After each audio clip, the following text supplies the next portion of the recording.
At dahil Sunday ngayon at pasukan na ulit sa Martes sa August 29, ayan, balik na naman tayo sa dati nating gawain. Ayan, magagamit na naman namin ang skills sa pamamalansya at paglalaba.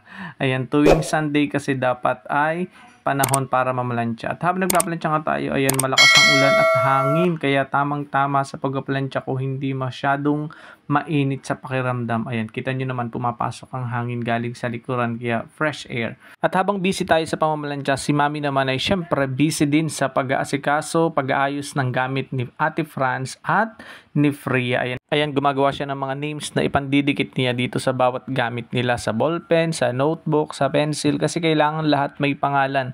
Dahil alam niyo naman ng mga bata, sobrang kalilikot, kaya kailangan may pangalan. Baka kung saan mapalagay ang mga gamit nila, edi at least kapag mababawi natin, babawiin nila, sure sila na kanila yung gamit nila yun. Kaya kailangan may pangalan. At after 1 year, ayan, natapos na nga tayo sa pamamalansya. Si Mami, mamaya naman magpaplansya ng damit ng mga bata. Thank you for watching. Follow for more.